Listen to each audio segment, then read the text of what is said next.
The morning sun filtered through the tall windows of Riverside Elementary, casting long shadows across the polished hallway floors. Marcus Chen pushed his maintenance cart with the same quiet precision he brought to everything in his life, the wheels rolling silently over the linoleum. At 34, he moved with an economy of motion that most people never noticed, his shoulders straight despite the humble uniform that marked him as invisible to the stream of parents dropping off their children.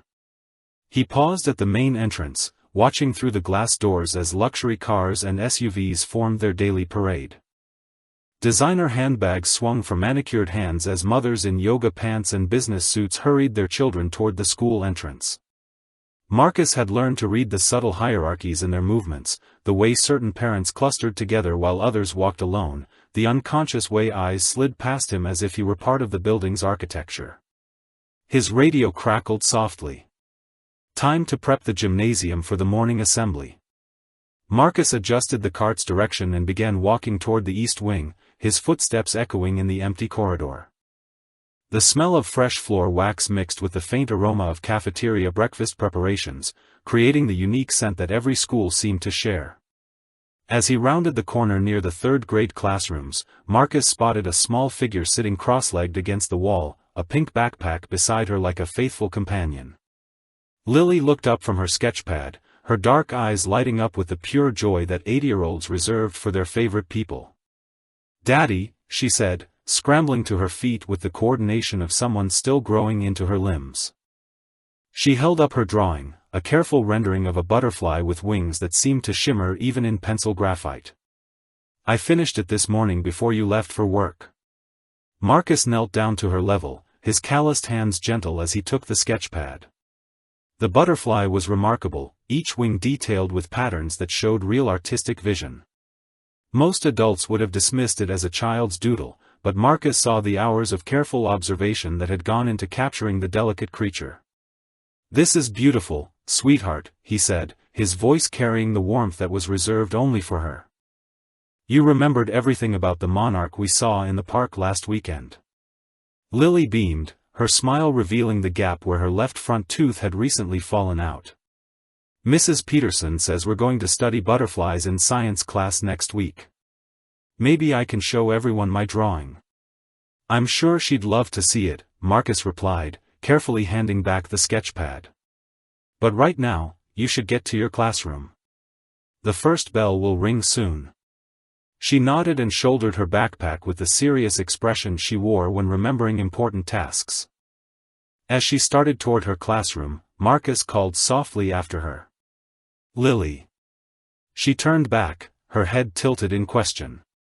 "Have a wonderful day, little artist." Her giggle followed her down the hallway, a sound that could brighten even the dreariest morning. Marcus watched until she disappeared into her classroom, then straightened and continued toward the gymnasium. The brief interaction had filled him with the familiar mixture of pride and protective anxiety that came with single parenthood.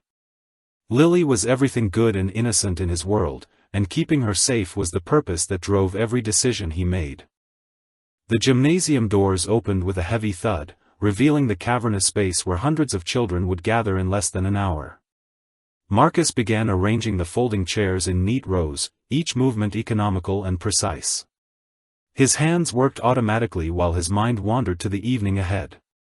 Lily had asked if they could work on her butterfly collection after dinner, and he had promised to help her research different species online. "Where in the world are you watching from right now, and what time is it where you are?" Marcus thought to himself as he worked, the way he often did when his mind was occupied with routine tasks. The simple rhythm of his work reminded him that people everywhere were starting their own days, facing their own challenges, protecting their own children in whatever ways they could manage. As he finished the last row of chairs, Marcus allowed himself a moment of satisfaction. The gymnasium looked perfect, ready for another day of childhood milestones and small victories. He had no way of knowing that this particular morning would mark the beginning of a chain of events that would force him to reveal parts of himself he had worked hard to keep buried. For now, he was simply a father who loved his daughter and a custodian who took pride in his work, moving through his morning routine with the quiet dignity that defined his approach to life. The first bell rang, its sound echoing through the empty gymnasium, and Marcus Chen prepared for another day of being invisible in plain sight. The morning assembly filled the gymnasium with the controlled chaos of 300 children finding their assigned spots. Marcus stood near the back wall, his presence as unobtrusive as the fire extinguisher mounted beside him. From this vantage point, he could see everything while remaining invisible to the sea of small faces turned toward the stage. Principal Davidson strode to the microphone with the confidence of someone who had never doubted her place in the world. Her gray suit was impeccable, her voice carrying the authority that came with 15 years of educational administration. She began the daily announcements with practiced efficiency, reminding students about upcoming events and celebrating recent achievements. Marcus's attention drifted to the 5th grade section, where a cluster of boys sat with the restless energy of predators waiting for recess. The leader was unmistakable even from a distance. Tyler Brennan carried himself with the arrogance that money and indulgent parents could cultivate in a 12-year-old. His designer sneakers cost more than Marcus made in a week, and his smirk suggested he knew it. The custodians trained I cataloged the group dynamics automatically. Tyler commanded the center position while his followers arranged themselves in a careful hierarchy around him. Marcus had seen this pattern countless times in different contexts, though never before in an elementary school setting. The boy's body language spoke of someone accustomed to getting his way through intimidation rather than earned respect. As the assembly concluded and classes began filing out, Marcus noticed Tyler's gaze sweep across the younger students with the calculating look of someone selecting targets. The observation sent a chill through the custodian's chest, though he couldn't yet articulate why the boy's demeanor seemed so familiar and troubling. Mrs. Peterson emerged from the crowd of departing teachers, her kind face creased with the gentle fatigue that came from decades of nurturing young minds. She approached Marcus with the respectful nod she always offered, one of the few staff members who consistently acknowledged his presence. "Good morning, Marcus," she said warmly. "I wanted to thank you again for fixing the reading corner last week. The children love having their cozy space back." "Just doing my job, Mrs. Peterson," Marcus replied, though her gratitude touched him more than he let show. "How is Lily settling into the new unit on life sciences?" "She's remarkable," the teacher said with genuine enthusiasm. "Her observation skills are extraordinary for her age. Yesterday she noticed details about the butterfly specimens that I had to double-check in my reference books. She has a real gift for seeing what others miss." Marcus felt the familiar surge of pride mixed with protectiveness. Lily's intelligence was both his greatest joy and his deepest worry. Exceptional children often became targets for those who felt threatened by difference. The hallway had mostly cleared when Marcus began his routine maintenance rounds. He moved efficiently from classroom to classroom, emptying trash bins and checking supplies while teachers conducted their morning lessons. The work was methodical and calming, allowing his mind to process the subtle observations he had made during the assembly. In the 3rd grade wing, he paused outside Lily's classroom door. Through the small window, he could see her at her desk, completely absorbed in whatever assignment Mrs. Peterson had given. Her concentration was absolute, the same focused intensity she brought to her artwork. She was explaining something to the girl beside her, her hands moving expressively as she shared whatever insight had captured her imagination. Marcus allowed himself a small smile before continuing down the hallway. Lily was thriving academically and socially, making friends with the easy grace that came naturally to children who felt secure in their home environment. He had worked hard to create that stability for her, and seeing her confidence bloom was worth every sacrifice he had made. The morning progressed with its familiar rhythm of small tasks and quiet observations. Marcus restocked paper towels in the 2nd grade bathrooms, repaired a loose desk leg in the 4th grade classroom, and swept the main entrance where muddy footprints testified to the previous evening's rain. Each task was completed with the same careful attention to detail that had once served him in very different circumstances. As lunch period approached, Marcus found himself thinking about the evening ahead. Lily had asked if they could visit the public library after dinner to research different butterfly migration patterns. The request had surprised him with its sophistication, but he had learned not to underestimate his daughter's curiosity about the natural world. The radio on his belt crackled with a request to check the playground equipment before recess. Marcus gathered his tools and headed outside, grateful for the fresh air and sunshine. The playground stretched across nearly an acre, filled with swings, slides, and climbing structures that had seen thousands of children over the years. He methodically tested each piece of equipment, checking for loose bolts and worn surfaces that might pose safety hazards. The work was solitary and peaceful, allowing him to enjoy the brief respite from the building's constant activity. In a few minutes, this space would explode with the joyful chaos of children at play, but for now it belonged to him and the maintenance tasks that kept everyone safe. As he tightened a swing chain that had worked loose, Marcus caught sight of movement near the school's side entrance. Tyler Brennan and his group were emerging early from lunch, their swagger suggesting they had permission to be outside before the official recess period. The custodian watched with growing unease as the boys spread out across the playground with the purposeful movement of hunters claiming territory. The playground filled with children like water rushing through opened floodgates. Marcus stepped back to the equipment shed, his tools secured but his attention focused on the social dynamics unfolding across the blacktop and grass. Years of tactical observation had trained him to see patterns that others missed, and what he witnessed during those first minutes of recess confirmed his growing concerns. Tyler Brennan had positioned himself and his followers near the large oak tree that dominated the playground's eastern corner. From there, they could survey the entire area while maintaining the appearance of casual play. Marcus watched as Tyler's eyes tracked the younger children with predatory calculation, his gaze lingering on those who seemed most vulnerable or isolated. The custodian's attention was drawn to a group of third graders emerging from the building, Lily among them with her characteristic skip step that made her seem to bounce rather than walk. She carried her sketchpad, as always, planning to spend recess capturing whatever natural detail had caught her artistic eye. Her friend Sarah walked beside her, the two girls deep in animated conversation about their morning science lesson. Marcus felt his chest tighten as he noticed Tyler's posture shift, his attention focusing on the approaching younger children. The boy said something to his companions that made them chuckle in a way that suggested malicious intent rather than innocent humor. One of them, a stocky boy named Derek whose father owned several car dealerships in town, pointed directly at Lily's sketchpad. The recess monitor, Mrs. Hamilton, stood near the main playground entrance with the distracted air of someone going through familiar motions without real engagement. She chatted with another teacher about weekend plans while occasionally glancing up to scan for obvious safety violations.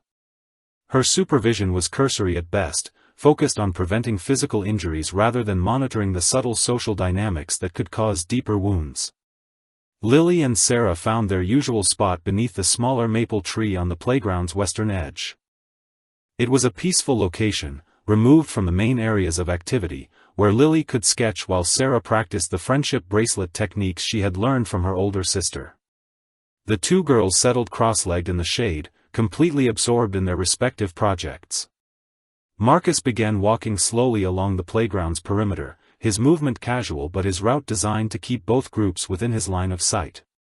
His instincts, honed by years of protecting those who couldn't protect themselves, screamed warnings that something was building toward an unpleasant conclusion.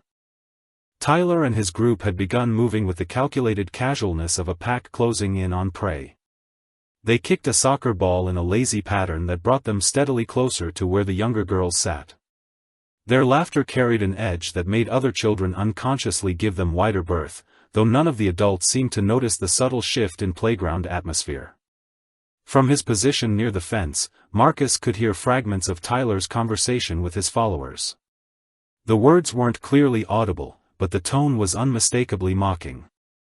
One of the boys gestured toward Lily's intense concentration on her artwork, and the group's snickering intensified. Marcus felt his hands clench involuntarily, muscle memory from a different life threatening to surface. The soccer ball suddenly veered off course, rolling directly toward where Lily and Sarah sat absorbed in their quiet activities. Tyler jogged after it with theatrical urgency, his path taking him within arm's reach of the younger girls. As he bent to retrieve the ball, he made a show of peering over Lily's shoulder at her sketchpad. "What's the baby drawing now?" Tyler asked loudly enough for his friends to hear. More stupid bugs and flowers. Lily looked up with the trusting expression of a child who hadn't yet learned to recognize deliberate cruelty. She turned her sketchpad toward Tyler with innocent pride, eager to share her work with anyone who showed interest. It's a monarch butterfly in its chrysalis stage, she explained with the earnest enthusiasm that made her so endearing to adults.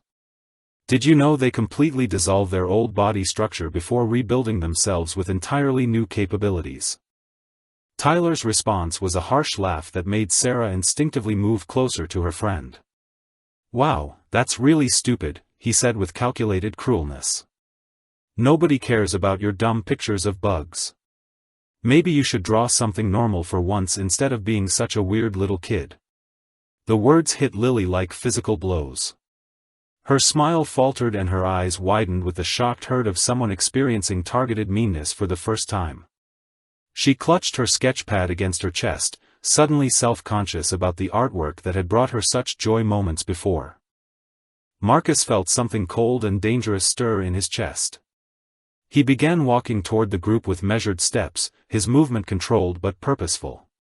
Every instinct demanded immediate intervention, but years of careful discipline held him in check.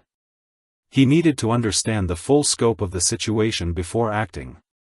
Tyler seemed to sense the shift in attention and looked up to see Marcus approaching.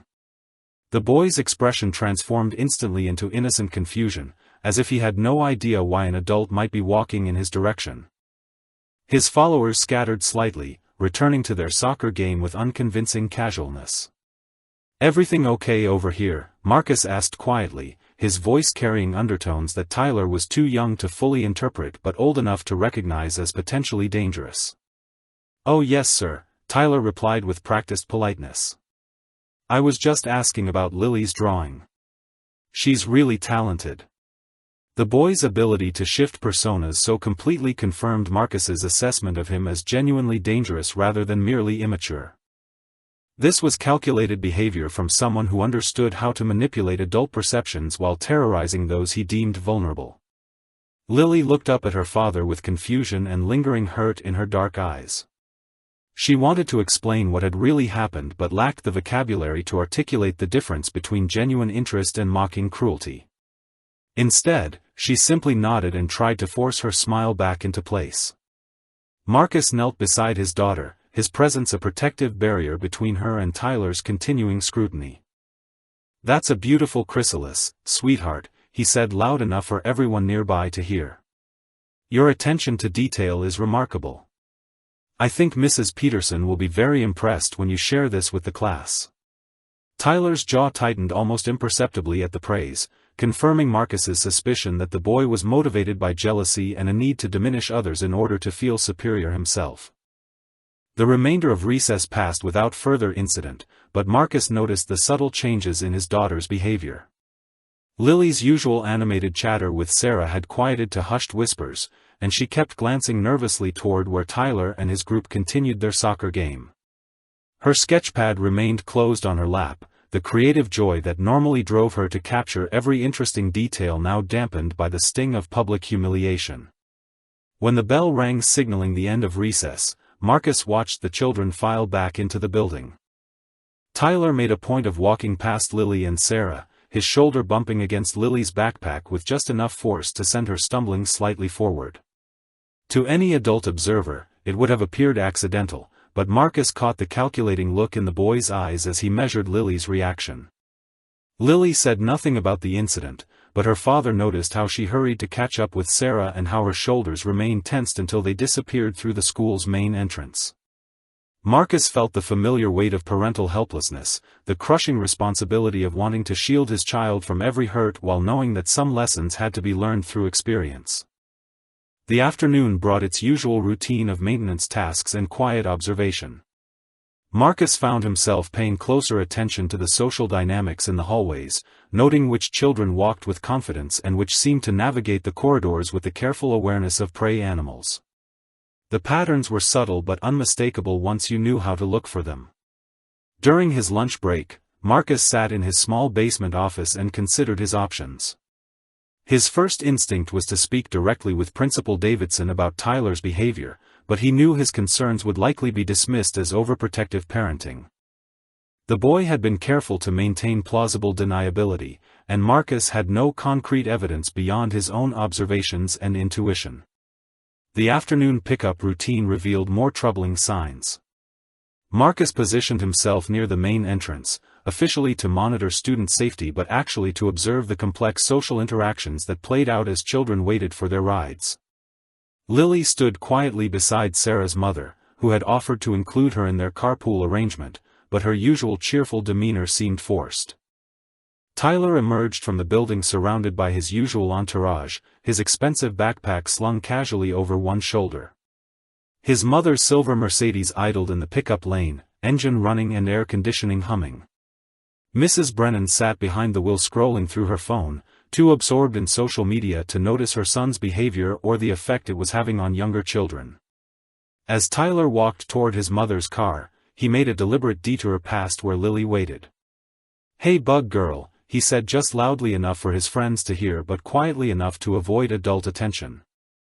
"Maybe tomorrow you can draw us some pictures of real animals instead of creepy crawly things. Something normal kids actually care about." His followers snickered appreciatively, emboldened by their leader's continued success in tormenting a younger child without consequence. Derek added his own contribution to the harassment. "Yeah, or maybe you could just leave the baby art at home and try to act like you belong in 3rd grade." Lily's face flushed with embarrassment and confusion. She looked around for an adult who might intervene, but the pickup area was chaos of parents focused on locating their own children and getting through the traffic bottleneck as quickly as possible. Even Sarah's mother was distracted by a phone call, unaware of the cruel exchange happening just feet away. Marcus felt his jaw clench as he watched his daughter's confidence crumble under the systematic assault on her interests and abilities. The boys were employing tactics he recognized from psychological warfare, targeting the things that brought their victim joy and making her question her own worth. It was sophisticated cruelty from children who should still be learning basic empathy. Tyler's mother finally looked up from her phone and honked the horn impatiently. "Come on, Tyler," she called through the open window. "I have Pilates at 4:30 and traffic is already backing up." Tyler jogged toward the Mercedes with the satisfied swagger of someone who had accomplished his daily mission of making another person feel small. He climbed into the passenger seat without looking back, already planning tomorrow's entertainment at Lily's expense. When Sarah's mother finished her phone call and noticed Lily's subdued expression, she attributed it to normal end-of-day fatigue. "Are you ready to go, sweetie?" she asked kindly. "I thought we might stop for ice cream on the way home if it's okay with your dad." Lily nodded and managed a grateful smile, though Marcus could see the effort it required. She climbed into the back seat beside Sarah and buckled her seatbelt with the careful precision of a child trying to regain control through small rituals of normalcy. Marcus made his way back into the building as the pickup chaos began to clear. The hallways felt different now, charged with an undercurrent of tension that hadn't existed that morning.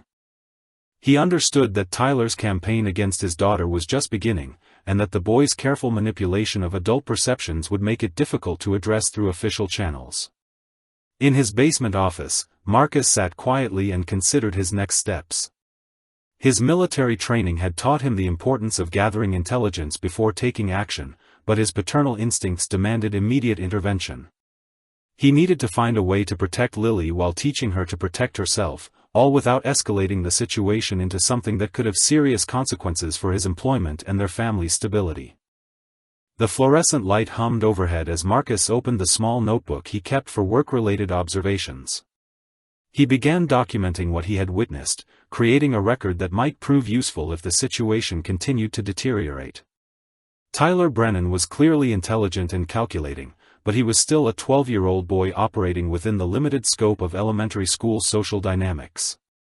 Marcus had dealt with far more dangerous opponents in much more complex situations.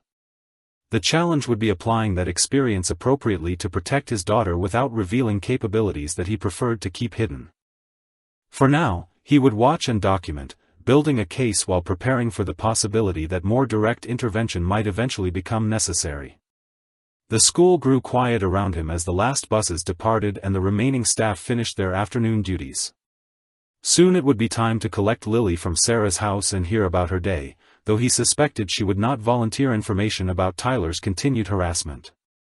The evening routine at the Chen household had always been a sanctuary of quiet conversation and shared activities, but Marcus noticed subtle changes in Lily's behavior that confirmed his fears about the escalating situation at school. She picked at her dinner with unusual distraction, her appetite diminished despite the homemade chicken and rice that was typically one of her favorites. "Did you work on your butterfly research today?" Marcus asked gently, hoping to gauge whether Tyler's harassment was affecting her academic interests. Lily looked up from her plate with eyes that seemed older than they had just yesterday. "A little bit," she said quietly. "Mrs. Peterson showed us pictures of monarch migration patterns. Did you know they can fly over 2,000 miles to reach their winter homes?" Her voice carried its usual enthusiasm for natural science, but Marcus detected an underlying uncertainty that hadn't been there before. Tyler's psychological campaign was already achieving its intended effect, making Lily question whether her interests were appropriate or worthy of sharing with others. "That's incredible," Marcus replied, keeping his tone encouraging. "You're learning things that most adults don't know. Your curiosity about the natural world is a gift, sweetheart." Lily nodded but didn't elaborate further, instead turning her attention back to rearranging the rice on her plate into small geometric patterns. Marcus recognized the behavior as a self-soothing mechanism, something she did when processing difficult emotions or experiences she couldn't quite articulate. After dinner, they settled into their usual homework routine at the kitchen table. Lily spread out her materials with characteristic organization, but Marcus noticed she kept her sketchpad closed and tucked beneath her math worksheet. The artistic expression that had always been as natural as breathing for her was now something she felt compelled to hide. As she worked through her multiplication problems, Marcus found himself thinking about the broader implications of what was happening. Tyler Brennan wasn't just engaging in typical childhood teasing. His behavior showed the calculated precision of someone who understood psychological manipulation, targeting the very qualities that made Lily special and attempting to turn them into sources of shame and self-doubt. The next morning brought a repetition of the previous day's patterns, but with subtle escalations that confirmed Marcus's assessment of Tyler as a genuine threat. During the morning assembly, the boy's attention seemed entirely focused on locating Lily among the younger students, his predatory gaze tracking her movements with uncomfortable intensity. Marcus positioned himself with clear sight lines to both the fifth-grade section and Lily's location among the third-graders.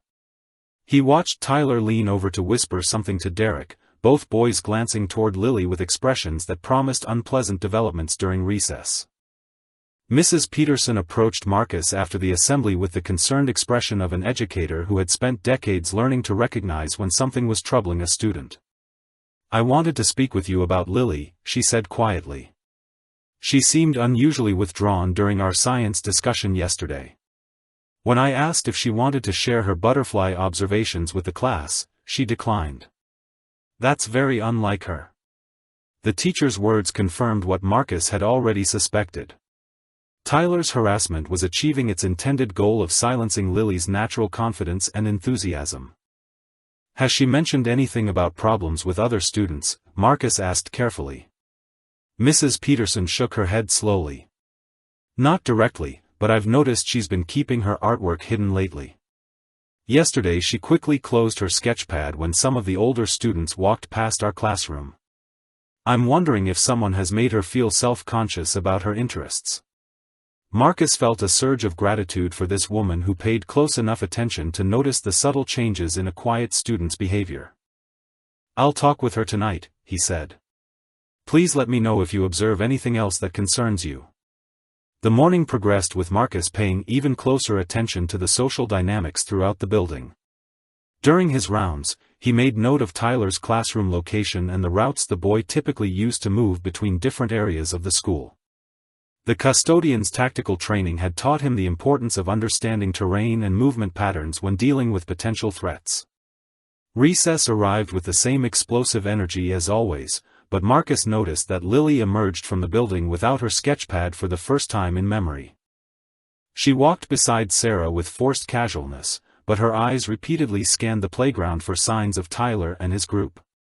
What would you do if you saw a child being targeted by bullies? Marcus wondered to himself as he watched his daughter navigate this new reality of fear and uncertainty. How do you balance protecting the innocent while teaching them to find their own strength and voice in difficult situations? Tyler and his followers had claimed their usual territory near the large oak tree, but today their attention seemed entirely focused on the younger children's section of the playground.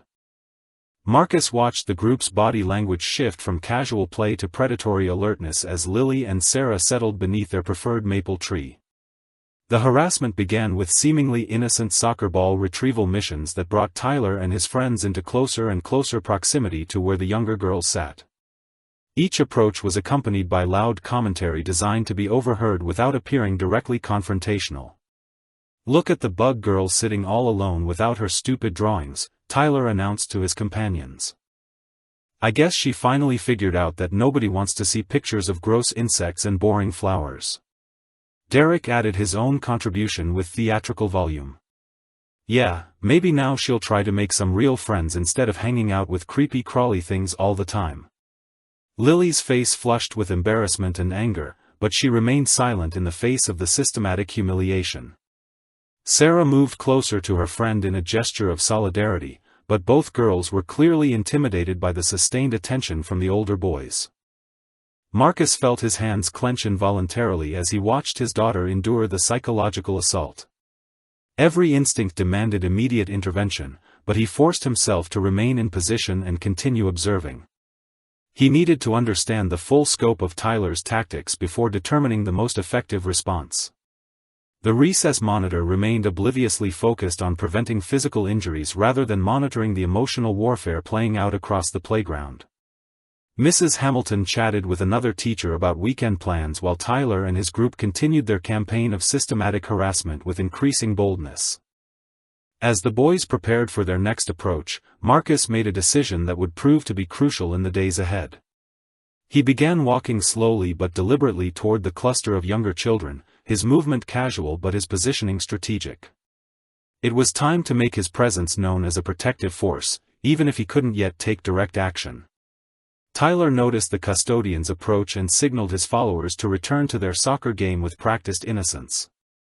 But Marcus caught the calculating look in the boy's eyes, the assessment of a predator evaluating potential obstacles to his continued hunting. The pattern of harassment solidified over the following days into a routine that Tyler and his followers executed with military precision. They had learned to time their approaches to coincide with moments when adult supervision was distracted or absent, striking with psychological cruelty before retreating to positions of plausible innocence. Marcus documented each incident in his small notebook, building a comprehensive record of behavior that he hoped would eventually convince the school administration to take action. Tyler's comments about Lily's artwork, Derek's mockery of her scientific interests, and the systematic campaign to isolate her from her peers showed a level of sophistication that troubled the former military operative. On Thursday morning, the situation escalated beyond verbal harassment for the first time. Marcus was restocking supplies in the second grade wing when he heard commotion from the main hallway. Through the classroom door window, he saw Lily kneeling beside her open backpack, frantically gathering scattered papers and art supplies that had somehow spilled across the linoleum floor. Tyler and Derek stood nearby with expressions of theatrical concern, offering to help while making comments designed to maximize Lily's embarrassment.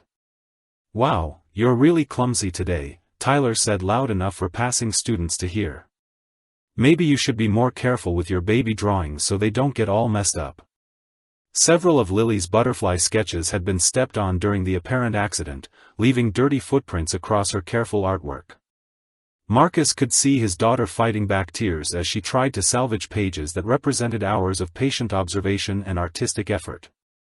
Mrs. Peterson appeared from her classroom and immediately recognized the situation for what it was. She knelt beside Lily with gentle efficiency, helping gather the scattered materials while shooting pointed looks at Tyler and his companion. "Are you boys responsible for this mess?" she asked with the stern authority that experienced teachers could deploy when necessary.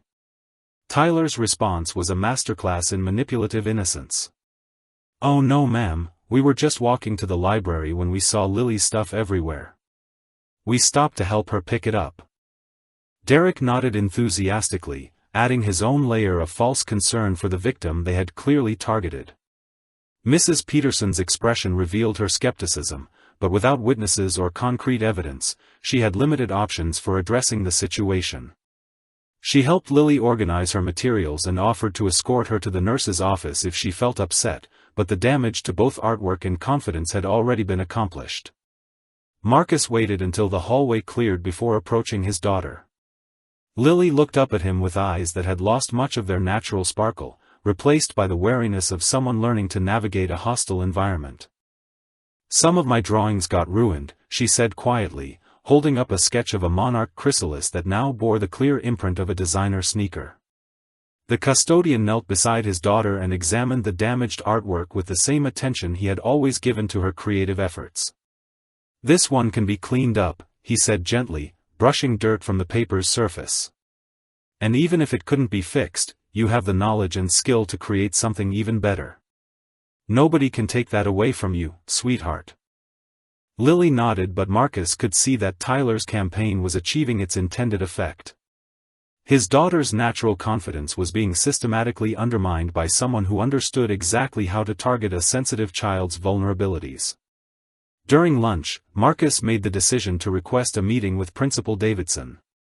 He knocked on her office door and was invited in with the distracted courtesy that administrators reserved for maintenance staff who needed to discuss building issues. Principal Davidson looked up from her computer screen with barely concealed impatience. "What can I do for you, Marcus? If this is about the heating system in the East Wing, I've already submitted a work order to the district." "Actually, I wanted to discuss a student behavior issue," Marcus said carefully. "I've been observing some concerning interactions between older students and younger ones, particularly involving my daughter Lily." The principal's expression shifted to professional attention, though Marcus detected undertones of skepticism. She gestured for him to take a seat in the chair across from her desk, then folded her hands with the practiced patience of someone who dealt with parental concerns on a daily basis. "What exactly have you observed?" she asked, her tone suggesting that she expected to hear about typical childhood conflicts that were being blown out of proportion by an overprotective parent. Marcus described the pattern of harassment he had witnessed, carefully avoiding emotional language and focusing on specific behaviors and their systematic nature. He mentioned Tyler by name and detailed the boy's apparent ability to target vulnerable children while maintaining plausible deniability in front of adults. Principal Davidson listened with the expression of someone going through required motions rather than genuine engagement. When Marcus finished his account, she leaned back in her chair and delivered the response he had been dreading. "Mr. Chen, I appreciate your concerns, but what you're describing sounds like normal social dynamics among children of different ages. Tyler Brennan is one of our top students, both academically and behaviorally. His parents are very involved in the school community, and I've never received any complaints about his interactions with younger students." She continued with the diplomatic language that school administrators use to dismiss inconvenient problems. "Children sometimes have difficulty adjusting to social situations, and Lily may be experiencing some normal growing pains as she learns to navigate friendships and peer relationships. Perhaps we could arrange for her to meet with our guidance counselor to discuss strategies for building confidence." Marcus felt his jaw tighten at the suggestion that his daughter needed counseling to deal with systematic harassment rather than addressing the behavior of the students causing the problem. He recognized the institutional protection of privileged families over working-class concerns, but had hoped that Lily's obvious distress would transcend such considerations. "I understand your position," he said carefully, knowing that pushing too hard could jeopardize his employment and their family's stability. "I just ask that you keep an eye on the situation and let me know if you observe anything that concerns you." Principal Davidson nodded with the satisfied expression of someone who had successfully deflected a potential problem without having to take meaningful action. "Of course, Mr. Chen. We always monitor student interactions carefully. I'm sure everything will work out fine as the children continue to mature and develop their social skills." Marcus left the meeting with the bitter understanding that official channels would provide no protection for his daughter. Tyler Brennan's family connections and the school's reluctance to address sophisticated psychological harassment meant that Lily would have to endure continued targeting with minimal institutional support. The weekend provided temporary respite from Tyler's harassment, but Marcus noticed that even at home, Lily seemed to be retreating into herself. She spent Saturday afternoon organizing and reorganizing her art supplies with obsessive precision, as if maintaining perfect control over her materials could somehow protect them from future destruction. Sunday evening brought homework time and preparation for another week of navigating the hostile environment that school had become. Lily worked on her math problems with unusual intensity, but Marcus observed that her sketchpad remained untouched on the shelf where she had placed it Friday afternoon. "Sweetheart, don't you want to work on your butterfly research tonight?" Marcus asked gently. "You were so excited about documenting different wing patterns." Lily looked up from her worksheets with an expression that seemed far too mature for an 80-year-old. "Maybe I should focus more on regular school subjects," she said quietly. "Mrs. Peterson says we need to prepare for state testing, and I don't want to get behind in math or reading." The response broke Marcus's heart because he recognized it as capitulation to Tyler's psychological warfare. His daughter was abandoning the interests that brought her joy in order to conform to someone else's definition of normal, allowing a bully to reshape her identity through sustained intimidation. Monday morning arrived with the familiar routine of breakfast and preparation for school, but Lily's movements lacked their usual enthusiasm. She packed her backpack with careful efficiency, double-checking that all materials were secure and unlikely to spill if jostled or deliberately targeted. The morning assembly revealed that Tyler had spent the weekend planning new strategies for tormenting his chosen victim. Marcus watched the boy's attention focus immediately on Lily's location among the third graders, his expression showing the satisfied anticipation of a predator who had identified successful hunting grounds. During recess, the harassment took on a more public dimension that demonstrated Tyler's growing confidence in his ability to operate without consequences. Instead of limiting his comments to moments when adults were distracted, he began making loud observations designed to draw attention from other children and maximize Lily's humiliation. "Hey everyone," Tyler announced as he and his followers approached the area where Lily and Sarah sat reading quietly. "Look at the weird bug girl who thinks drawing pictures of insects makes her special. Maybe she should try making friends with real people instead of pretending caterpillars are interesting." Several younger children looked up from their activities, drawn by the commotion but uncertain how to respond to the obvious cruelty they were witnessing. Some giggled nervously, unsure whether Tyler's behavior was acceptable because he was older and appeared confident in his actions. Derek amplified his leader's message with his own contribution to the public shaming. "Yeah, and maybe she could stop acting like she's smarter than everyone else just because she knows big words about stupid bugs. Nobody cares about her baby science projects."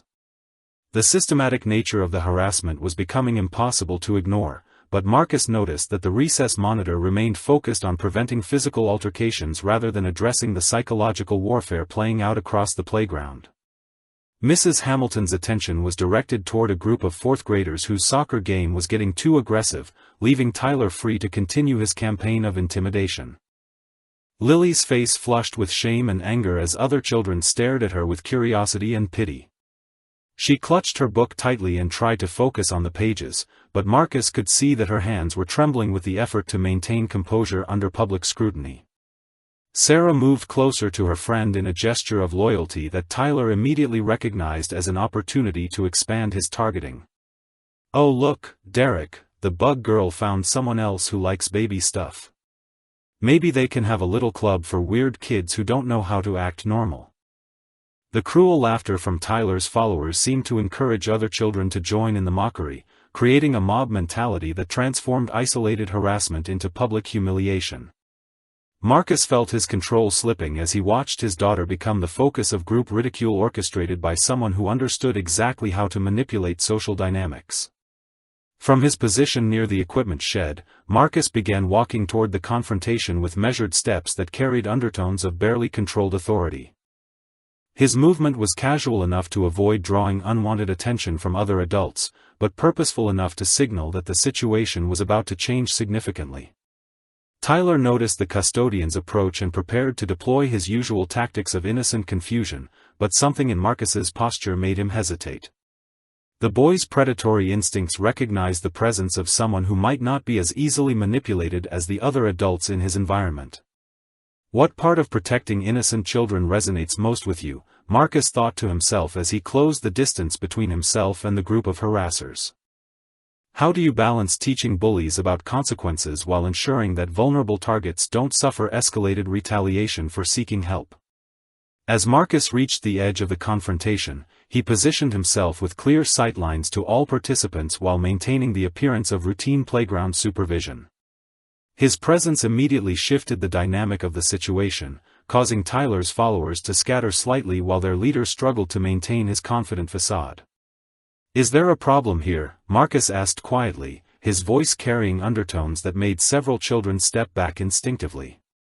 Tyler found himself face to face with an adult whose calm demeanor somehow felt more threatening than any raised voice or obvious anger. "No, sir," Tyler replied with his practiced politeness, but Marcus noticed the slight tremor in the boy's voice that suggested his confidence was beginning to crack. "We were just talking about different hobbies and interests. You know, normal kid stuff." The custodian's gaze moved deliberately from Tyler to each of his followers, cataloging faces and assessing the group dynamics with the systematic attention of someone trained to read potential threats. His silence stretched long enough to make the boys uncomfortable while Lily watched with growing hope that someone might finally challenge her tormentors.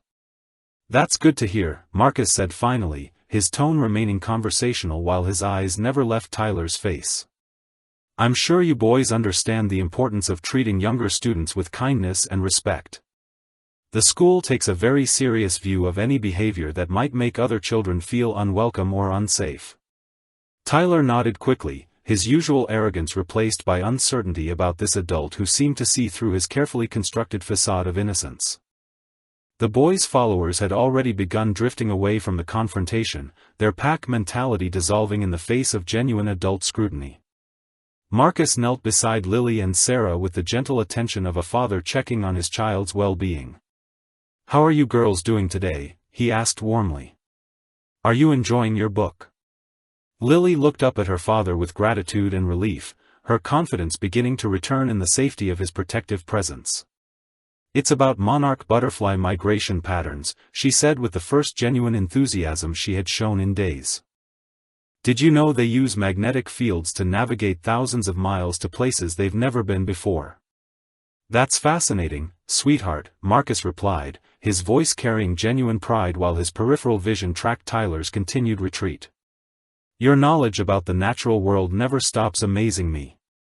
Tyler's response to Marcus's intervention was swift and predictable. Rather than retreating from his campaign of harassment, the boy interpreted the custodian's protective stance as a challenge to his dominance over the playground's social hierarchy. His 12-year-old mind, accustomed to manipulating adults through charm and family connections, could not accept that someone in a service position might successfully oppose his will. The escalation began Tuesday morning with subtle acts of defiance designed to test Marcus's ability to monitor and respond to continued harassment. Tyler timed his approaches to coincide with moments when the custodian was occupied with maintenance tasks in different areas of the building, striking quickly before retreating to positions where he could claim innocence if confronted. During the morning transition between classes, Tyler deliberately shoulder-checked Lily in the hallway, sending her books tumbling to the floor while maintaining the appearance of accidental contact. His apology was theatrical and loud enough to draw attention from nearby teachers, painting himself as a helpful older student concerned about a clumsy younger child. "I'm so sorry, Lily," Tyler announced with exaggerated concern. "I didn't see you there. Here, let me help you pick up your things." His followers gathered around with similar expressions of false helpfulness while other students watched the performance with confused uncertainty. Mrs. Peterson emerged from her classroom just as Tyler finished helping Lily gather her scattered materials. She observed the scene with the experienced eye of an educator who had learned to recognize manipulation, but the boy's careful staging left her with no concrete evidence of deliberate harassment. "Thank you for helping, Tyler," she said carefully, her tone neutral but watchful. "I'm sure Lily appreciates your consideration for younger students." Tyler's smile was perfectly calibrated to suggest humble acceptance of praise while his eyes tracked Lily's reaction to the humiliation of needing rescue from someone who had deliberately caused her distress. The psychological impact was immediate and visible, reinforcing his message that she was helpless against his continued targeting. Marcus arrived at the scene moments after Tyler's group had dispersed, summoned by his protective instincts and the sixth sense that military training had developed for detecting threats to those under his protection. He found Lily organizing her books with shaking hands, her face pale with the stress of another calculated encounter. "Everything okay, sweetheart?" Marcus asked quietly, kneeling beside his daughter while scanning the hallway for signs of Tyler's continued presence. Lily nodded but avoided eye contact, unwilling to admit that the harassment was continuing despite her father's previous intervention. She had learned from experience that reporting problems often led to escalated retaliation, and Tyler's performance had demonstrated his ability to manipulate adult perceptions even when directly challenged. Mrs. Peterson approached with the concerned expression of someone who suspected the truth but lacked the evidence needed to take action. "There was an incident with some older students," she said carefully. Tyler Brennan and his friends were helping Lily pick up books that had fallen, but something about the situation felt orchestrated rather than genuinely helpful. Marcus felt his jaw tighten as he recognized the sophisticated nature of Tyler's psychological warfare.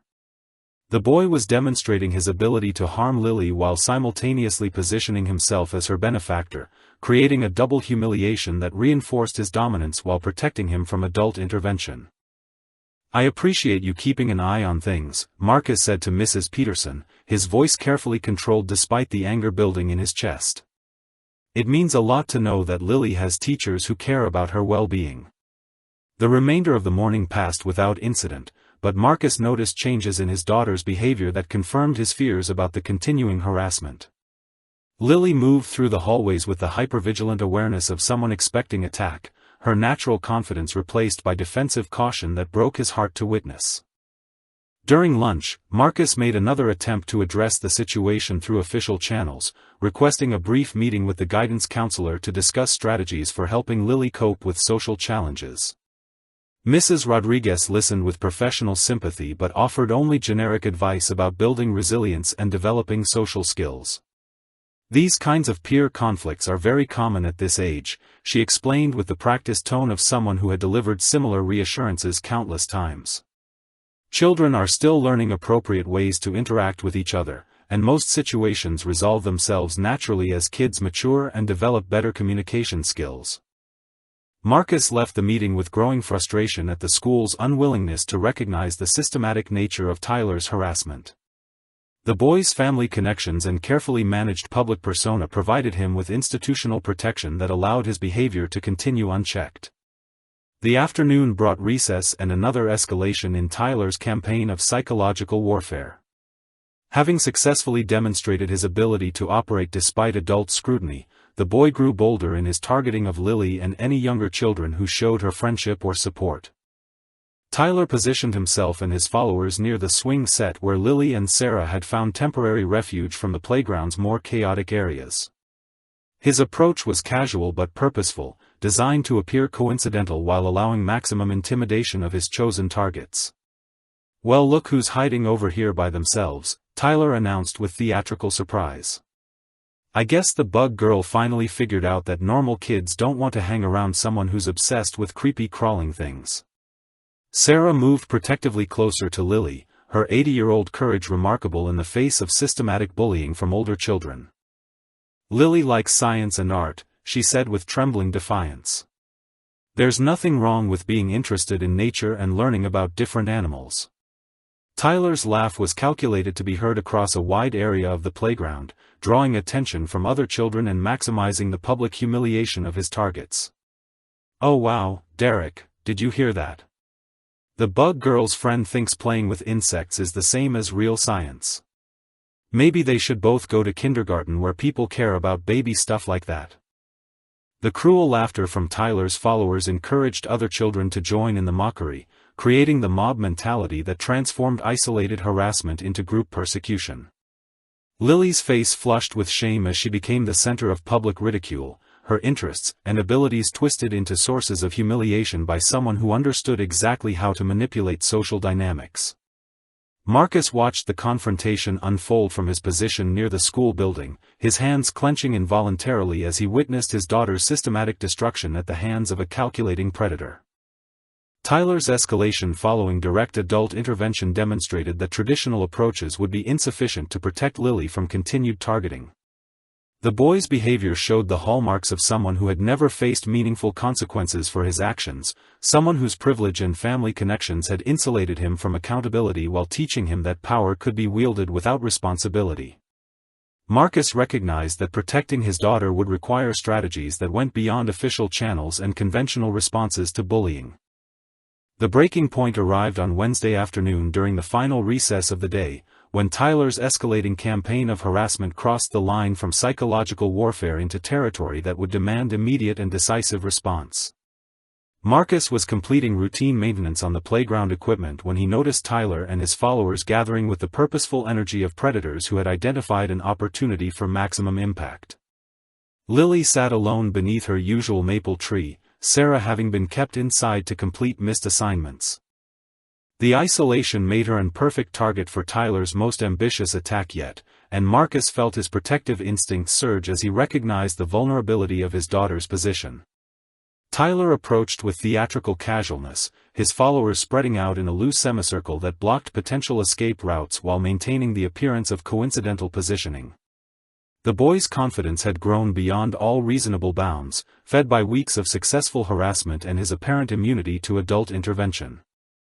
Well, Tyler announced loudly enough to draw attention from across the playground.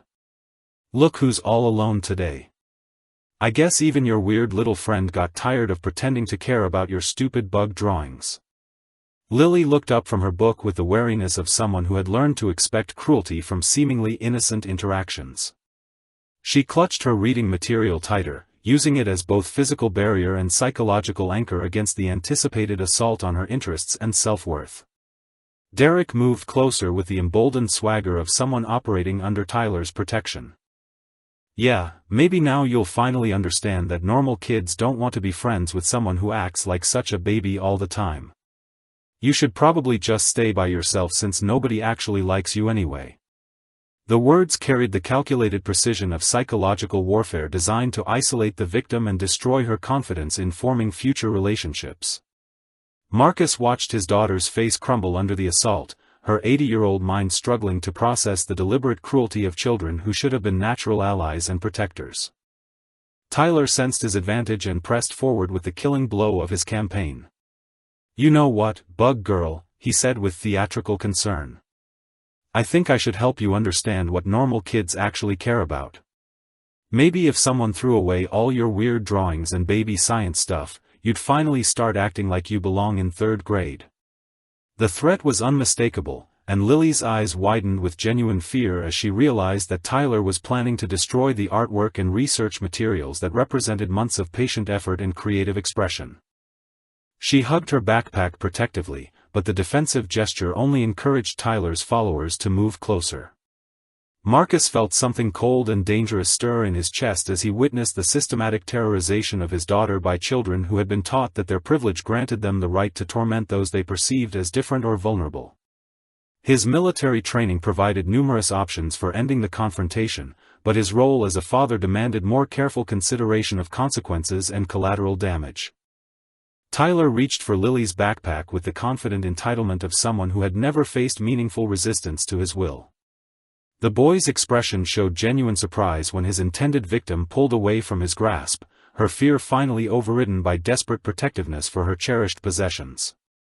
Don't touch my things, Lily said with trembling defiance, her voice barely audible but carrying the fierce determination of someone defending what mattered most in her world. Tyler's laugh was calculated to be heard across the playground, transforming Lily's moment of courage into public humiliation. Oh wow, did everyone hear that? The weird bug girl thinks she can tell me what to do. Maybe I should show her what happens to babies who don't know their place. The escalation had reached the point where physical confrontation seemed inevitable, and Marcus began moving toward the group with measured steps that carried undertones of barely controlled authority. His approach was casual enough to avoid drawing unwanted attention from other adults, but purposeful enough to signal that the situation was about to change dramatically. Several other children had stopped their activities to watch the confrontation, drawn by the obvious tension and Tyler's theatrical performance. Their presence created an audience that amplified the humiliation while providing witnesses to whatever was about to unfold. Tyler grabbed for Lily's backpack again, this time with enough force to pull her off balance and send her tumbling backward onto the grass. The physical assault crossed every line that Marcus had established for acceptable behavior, triggering protective instincts that had been honed through years of military service and refined by paternal love. As Lily struggled to regain her footing, Tyler unzipped her backpack and began pulling out her carefully organized art supplies and research materials.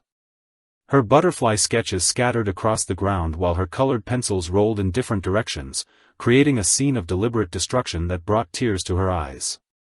"Look at all this baby stuff," Tyler announced to his growing audience, holding up one of Lily's most detailed drawings for public ridicule. "Who wants to help me throw away all these stupid pictures of bugs and flowers? Maybe if we get rid of her weird hobby, she'll finally start acting normal."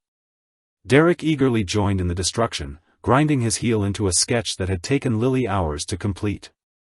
Other children watched with uncomfortable fascination, uncertain whether to join the mob or intervene on behalf of someone who was clearly being victimized. The systematic destruction of his daughter's artwork triggered something primal in Marcus's protective instincts. These were not just drawings being destroyed, but representations of Lily's curiosity, creativity, and connection to the natural world. Tyler was attempting to crush the very qualities that made her exceptional, forcing her to conform to his narrow definition of acceptable childhood interests. Marcus closed the remaining distance to the confrontation with steps that carried the controlled authority of someone trained to neutralize threats efficiently and decisively. His movement attracted Tyler's attention, causing the boy to look up from his destruction with the calculating expression of someone preparing to deploy his usual manipulation tactics. But something in Marcus's posture and expression made Tyler hesitate, his predatory instincts recognizing the presence of someone who might not be as easily managed as the other adults in his environment. The custodian's calm demeanor carried undertones that suggested the playground's power dynamics were about to shift in ways that Tyler had never experienced. Lily looked up at her father through tears of humiliation and rage, her scattered artwork a testament to the cruelty she had endured and the systematic destruction of everything she held dear. The moment had arrived when Marcus would be forced to choose between maintaining his carefully constructed invisibility and protecting his daughter from further harm. The moment of reckoning arrived with the quiet intensity of a storm gathering force before unleashing its full power.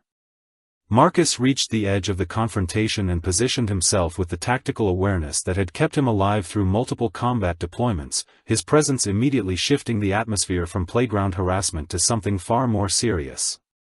Tyler looked up from the scattered artwork with his usual expression of innocent confusion, preparing to deploy the manipulation tactics that had served him so effectively with other adults.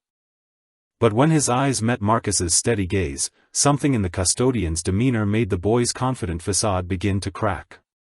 "There seems to be a problem here," Marcus said quietly, his voice carrying undertones that made several children step back instinctively.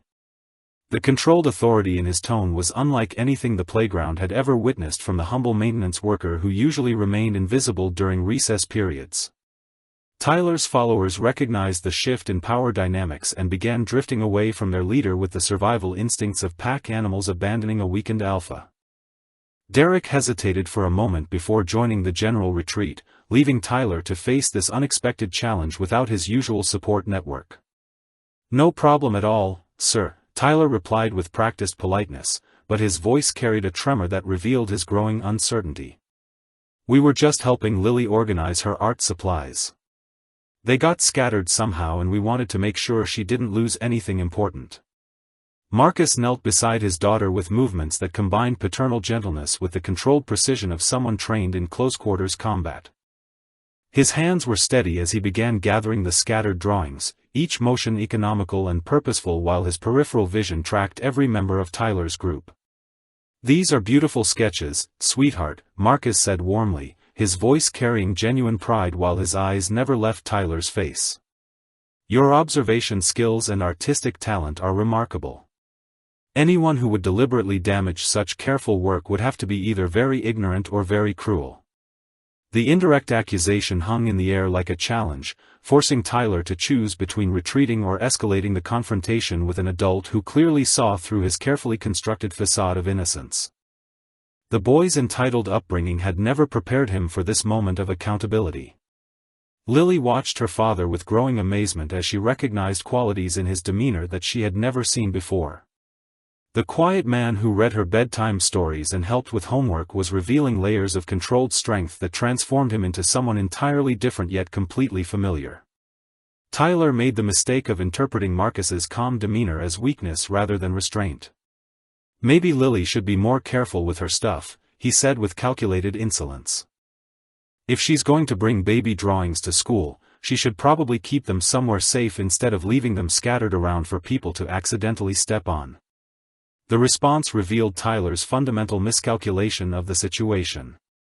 Marcus rose to his full height with fluid grace that spoke of years of physical conditioning and tactical training, his movement carrying subtle threat indicators that Tyler was too young and inexperienced to properly interpret. If this story of a father protecting his child is touching your heart, Marcus thought to himself as he studied Tyler's increasingly uncomfortable expression, then you understand the primal drive that makes parents capable of extraordinary things when their children are threatened by those who would do them harm. I think there's been a misunderstanding, Tyler, Marcus said with deceptive mildness. These aren't baby drawings scattered by accident. They're artistic studies created by someone with genuine talent and curiosity about the natural world. And they weren't dropped carelessly. They were deliberately destroyed by someone who thinks intimidating younger children is an acceptable way to feel important. The direct confrontation shattered Tyler's ability to maintain his innocent facade. His face flushed with anger at being challenged by someone he considered beneath his social status, revealing the entitled rage that had always lurked beneath his manipulative charm. You can't talk to me like that, Tyler snapped with the indignation of someone accustomed to deference from service workers. My parents know Principal Davidson personally, and they won't tolerate some janitor making accusations about me without any proof. Marcus felt a cold smile touch the corners of his mouth as Tyler revealed the true source of his confidence in tormenting others. The boy's threat demonstrated the institutional protection that had allowed his behavior to continue unchecked, but also showed his fundamental misunderstanding of the man he was now facing. Your parents' connections are impressive, Tyler, Marcus acknowledged with quiet amusement. But right now, you're not standing in Principal Davidson's office or your family's living room. You're on this playground with me, dealing with consequences for actions that you thought would never catch up with you. The gathering crowd of children sensed that something unprecedented was unfolding before their eyes. The humble custodian who emptied their trash cans and fixed their playground equipment was revealing himself to be someone entirely different, someone whose quiet authority commanded attention and respect in ways that Tyler's loud bullying never could. Tyler's remaining followers had completely abandoned him by this point, recognizing that their leader was facing opposition that his usual tactics couldn't overcome.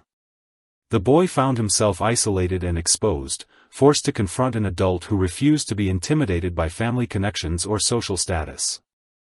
Lily watched with growing pride as her father demonstrated the protective strength she had always sensed but never seen fully displayed. The man kneeling beside her gathering scattered artwork was the same gentle father who made her breakfast every morning, but he was also someone capable of confronting bullies with controlled authority that left no doubt about the outcome. Marcus finished collecting the damaged drawings and handed them to Lily with the careful attention he always gave to her creative work. These can be repaired, sweetheart, he said gently. And even if they couldn't be fixed, you have the knowledge and skill to create something even better. Nobody can take that away from you. Tyler watched this display of paternal support with growing frustration at his inability to humiliate his chosen victim in front of her protector. The boy's campaign of systematic harassment had been designed to isolate Lily and destroy her confidence, but Marcus's intervention was undoing weeks of carefully orchestrated psychological warfare. The custodian stood and faced Tyler with the patient attention of someone prepared to teach a very important lesson about the consequences of targeting those under his protection. The playground had grown quiet around them as children sensed that they were witnessing something that would be remembered and discussed for years to come. "Now Tyler," Marcus said with deceptive mildness, "I think it's time we had a conversation about appropriate behavior toward younger students, and what happens to boys who think their family's money gives them permission to hurt others." The final confrontation unfolded with the inexorable precision of a master class in controlled authority meeting entitled arrogance. Tyler's face had flushed red with indignation at being challenged by someone he considered beneath his social status, his 12-year-old mind unable to process that his usual advantages meant nothing in this moment of accountability. "You think you can threaten me?" Tyler snarled with the rage of someone whose power had never been questioned. "I don't have to listen to anything you say. You're just a janitor who cleans toilets and empties trash. My dad owns 3 businesses in this town and my mom sits on the school board. One phone call and you'll be looking for a new job." The threat hung in the air like a challenge, and Marcus felt the familiar calm that had always preceded decisive action in his former life. Tyler's words revealed everything about the boy's worldview and the source of his confidence in tormenting others, but they also demonstrated his fundamental misunderstanding of the man he was attempting to intimidate. "Your family's influence is impressive, Tyler," Marcus acknowledged with quiet amusement. "But right now, in this moment, you're going to learn something that money and connections can't teach. You're going to understand what happens when someone with real strength decides to protect those who can't protect themselves." The playground had grown silent around them, every child sensing that they were witnessing something unprecedented. The humble custodian who had remained invisible for months was revealing himself to be someone entirely different, someone whose quiet authority commanded attention in ways that Tyler's loud bullying never could. Marcus moved with fluid grace that spoke of years of tactical training, positioning himself between Tyler and Lily with movements that were economical yet somehow threatening. His posture conveyed controlled readiness, the stance of someone prepared for any escalation while hoping none would be necessary. Tyler, emboldened by desperation and his inability to back down in front of an audience, made the critical mistake of raising his hand toward Marcus in a gesture that could have been interpreted as aggressive. The motion was barely begun before Marcus's training took over with reflexes honed through years of combat experience. The custodian's hand moved with precise efficiency, intercepting Tyler's wrist with a grip that was firm enough to stop the motion instantly but controlled enough to avoid causing injury. The boy found himself frozen in place, his arm immobilized by someone whose strength far exceeded anything he had ever experienced. "That's not a good decision, Tyler," Marcus said quietly, his voice carrying the calm authority of someone accustomed to de-escalating dangerous situations. "I've spent years learning how to handle people who think violence is the answer to their problems. Trust me when I tell you that you don't want to find out what I'm capable of when protecting my daughter." The demonstration of controlled power sent shock waves through Tyler's understanding of social hierarchies.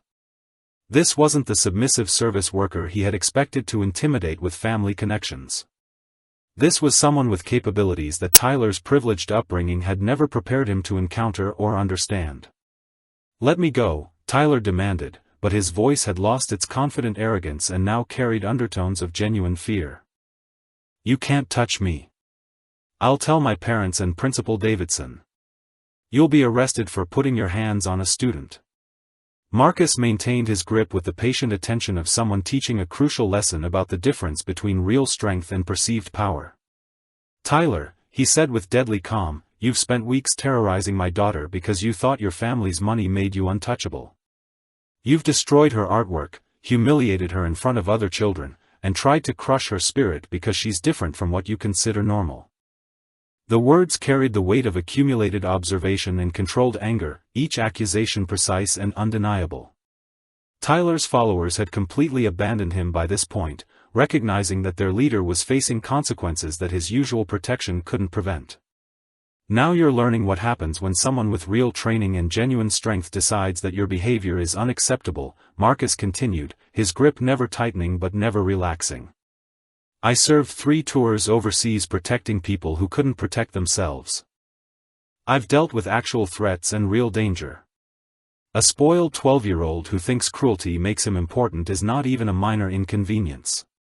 The revelation of Marcus's military background sent ripples of amazement through the watching children.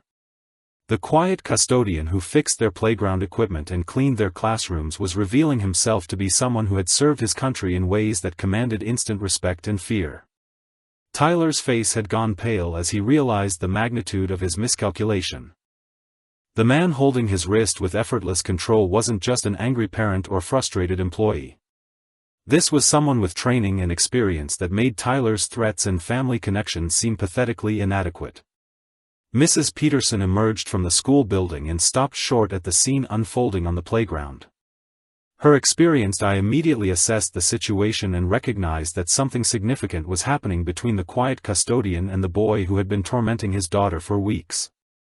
"Is everything all right here?" she asked carefully, her voice carrying the concerned authority of an educator who understood that some moments required delicate handling. Marcus released Tyler's wrist with controlled precision, the boy immediately stumbling backward and cradling his arm as if it had been injured, though Marcus's grip had been carefully calibrated to restrain without causing harm. "Mrs. Peterson," Marcus said with respectful acknowledgement, "Tyler and I were just having a conversation about appropriate behavior toward younger students. I think he's beginning to understand that actions have consequences, regardless of someone's family background or social connections." Tyler looked around desperately for support but found only the watchful eyes of children who had witnessed his complete humiliation. His campaign of systematic harassment had been exposed and defeated by someone whose quiet strength made his loud bullying seem childish and pathetic. The boy's confidence had evaporated completely, replaced by the uncomfortable awareness that he had targeted the daughter of someone capable of ending his reign of terror with minimal effort. Tyler's understanding of power dynamics had been forever altered by this encounter with someone whose authority came from character and capability rather than inherited privilege. Marcus knelt beside Lily and helped her organize the rescued artwork, his movements gentle and protective while maintaining awareness of Tyler's continued presence. "Sweetheart," he said warmly, "I think your butterfly sketches are going to inspire a lot of interesting discussions in Mrs. Peterson's class. Your talent and curiosity make me proud every single day." The display of paternal love and support provided a stark contrast to Tyler's cruel attempts at humiliation, demonstrating to every watching child the difference between building others up and tearing them down. The transformation began immediately and rippled outward like waves from a stone dropped into still water. Tyler's complete humiliation in front of the entire playground had shattered his carefully constructed image of untouchable authority, leaving him exposed as nothing more than a frightened child who had mistaken cruelty for strength. Word of the confrontation spread through Riverside Elementary with the speed that only school gossip could achieve. By the end of the day, every student and most of the staff had heard some version of how the quiet custodian had revealed himself to be a military veteran who had served multiple overseas deployments protecting others. Mrs. Peterson approached Marcus as the final bell rang and children began filing toward their buses and parent pickup areas. She carried herself with the respectful attention that educators reserved for those who had earned genuine admiration through character rather than position. "I wanted to thank you," she said warmly, "for handling that situation with such restraint and dignity. Tyler has been a problem for several teachers this year, but his family's influence made it difficult to address his behavior through normal channels. What you did today may have prevented him from seriously harming other children." Marcus nodded with the humble acceptance of someone unaccustomed to public recognition for doing what he considered basic human decency. "Lily deserves to feel safe and valued at school," he replied quietly. "Every child does. Sometimes it takes direct intervention to remind bullies that their actions have consequences." The custodian's measured response reinforced Mrs. Peterson's growing respect for this man who had remained invisible while possessing capabilities that most people could never imagine. His combination of strength and gentleness, authority and humility, marked him as someone genuinely worthy of admiration. Principal Davidson emerged from the building with the hurried stride of an administrator who had received alarming reports about playground incidents involving prominent families. Her expression revealed the complex calculations required to navigate situations where institutional politics conflicted with obvious justice. "Mr. Chen," she said with careful diplomacy, "I understand there was some kind of altercation during recess. I've received a phone call from Mrs. Brennan expressing concerns about your interaction with her son. Perhaps we should discuss this matter in my office." Marcus recognized the political pressures that Davidson faced, but his military service had taught him the importance of standing firm when protecting those who couldn't protect themselves. "With respect, Principal Davidson," he said calmly, "there was no altercation. There was a teaching moment about appropriate behavior toward younger students, delivered by someone with the training and experience to handle the situation properly." The quiet authority in his response gave Davidson pause as she reassessed her understanding of the mild-mannered custodian who had worked at her school for over a year. The reports she had received suggested a confrontation between an overprotective parent and a student, but Marcus's demeanor indicated something far more complex and significant. Mrs. Peterson stepped forward with the protective instincts that experienced teachers developed for colleagues who demonstrated genuine care for children. "Principal Davidson," she said respectfully, "I witnessed the conclusion of today's incident, and Mr. Chen handled an extremely difficult situation with remarkable professionalism. Tyler Brennan has been systematically harassing Lily for weeks, and today's intervention may have prevented the situation from escalating into something much more serious." The teacher's support provided crucial validation for Marcus's actions while highlighting the school's previous failure to address Tyler's pattern of harassment through official channels. Davidson found herself in the uncomfortable position of defending an entitled student's right to bully others or supporting a staff member who had taken appropriate action to protect his child. If this story has touched your heart and shown you the power of standing up for those who can't protect themselves, Marcus thought as he watched Davidson process the political implications of the situation, then you understand why some battles must be fought regardless of the personal cost or institutional pressure to remain silent. Over the following days, the atmosphere at Riverside Elementary underwent a subtle but profound transformation. Tyler's former followers distanced themselves from their disgraced leader, no longer willing to participate in harassment that might bring them face to face with consequences they weren't prepared to handle. The boy himself became withdrawn and sullen, his confidence shattered by the public demonstration that his family's wealth and connections provided no protection against someone with real strength and moral authority.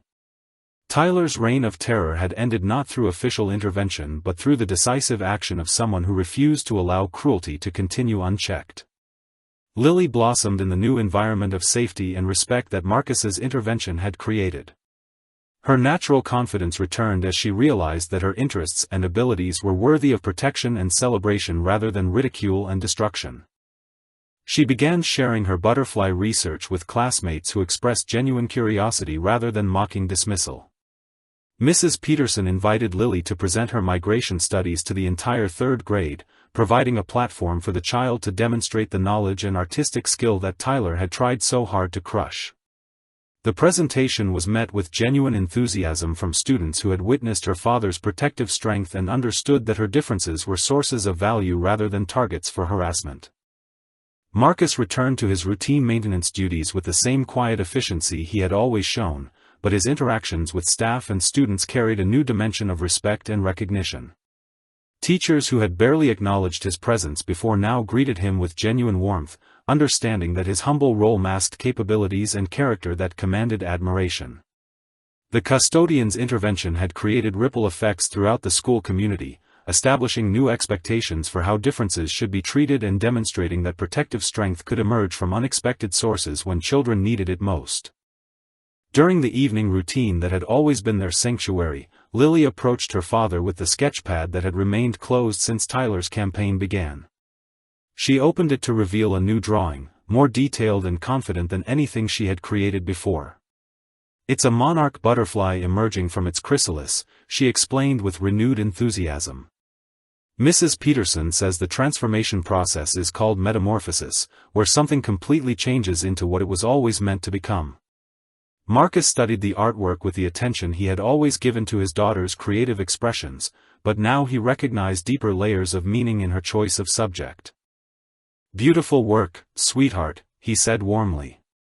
"Sometimes it takes difficult experiences to help us discover our true strength and potential." As they settled into homework time, Marcus felt the profound satisfaction of having protected what mattered most while teaching important lessons about courage, dignity, and the responsibility that comes with real strength. The quiet custodian had revealed himself to be someone extraordinary, but more importantly, he had shown his daughter that she was worthy of protection and that her unique gifts deserved celebration rather than persecution.